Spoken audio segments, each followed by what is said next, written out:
Hey guys, this is Goku, and today we're gonna be talking about the positions at the poker table. There are three kinds of positions, and you will learn that positions are very important in No Limit Texas Hold'em. You'll also learn what kind of hands you should be playing from specific positions. So, let's get right into it.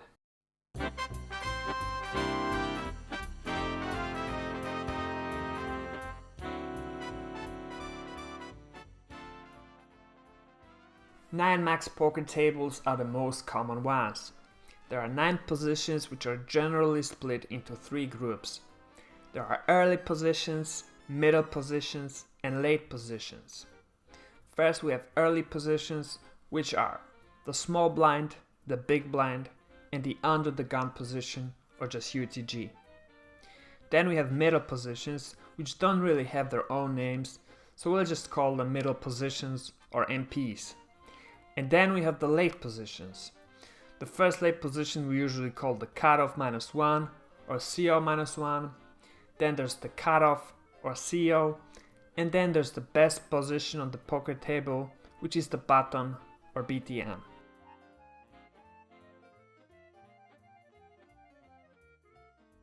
To quickly sum up, we have 3 early positions, which we call the small blind, the big blind, and the under the gun. 3 middle positions, MP1, MP2, and MP3, and 3 late positions, cutoff -1, cutoff, and button. So you're probably asking, why are the positions so important? Well, it's because you simply win more money from late positions than you do from early positions. That's why you should always be aware of your position relative to the dealer button. The later you act in a hand, the more information you will have available to you by the time the action gets to you. You want to pay attention to how your opponents are acting while you wait for your turn. If they check, it is usually a sign of weakness. If they bet, it is usually a sign of strength.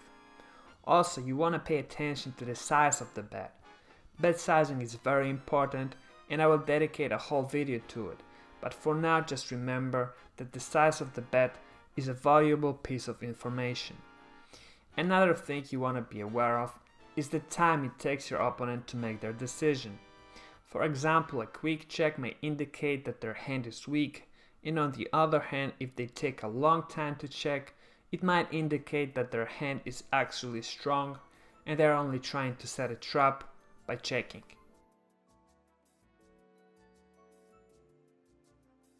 So in general, you want to play more hands from late positions than you do from early ones. For example, a good tight aggressive player will either raise or call preflop with around 13.4% of hands from early positions. And I'll show you what this range looks like. It is all the suited aces from Ace-10, so it is Ace-10, Ace-Jack, Ace-Queen, and Ace-King, and by suited I mean that both cards are of the same suit. For example, Ace-Queen of Hearts. It is King-Jack, King-Queen, and Queen-Jack suited. It is also all the offsuit aces from Ace-10 and offsuit kings from King-Jack. And of course, it is all the pocket pairs from pocket deuces.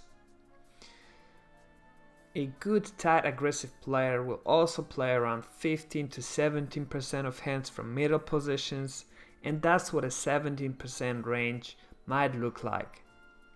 And lastly, a good tag will play anywhere from 19 to 30% of hands from late positions, and that's what a 30% range might look like.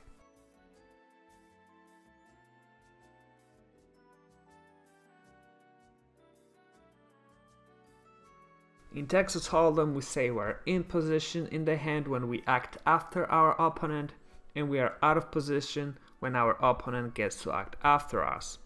This is very important, as when you are in position, you are in control of how the hand plays out. For example, if your opponent checks to you, you can check back and see a free card if you like, or you can bet if you think he's weak to make him fold. You are the one calling the shots, and you are also the one who has all the information available. It's your opponent who is out of position and thus basically in the dark in the hand. When you develop a good game sense, you will be able to win a lot of hands in position regardless of your actual hand strength.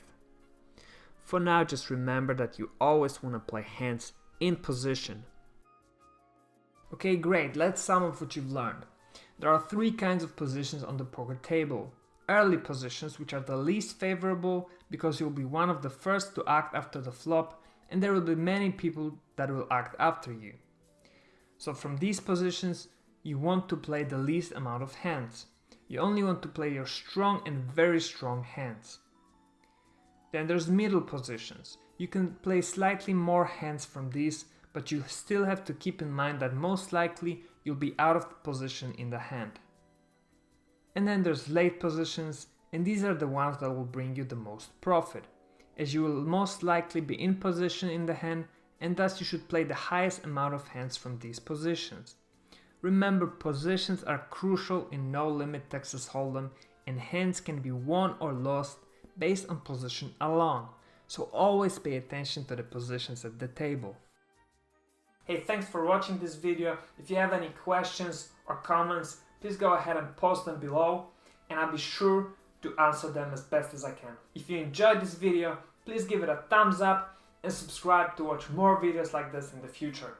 This video is part of a complete poker course dedicated to beginner and casual players that teaches the fundamentals, the most basic principles and strategies of No Limit Texas Hold'em. If you want to become a winning poker player, check it out at Udemy and Skillshare. The links are in the description of this video.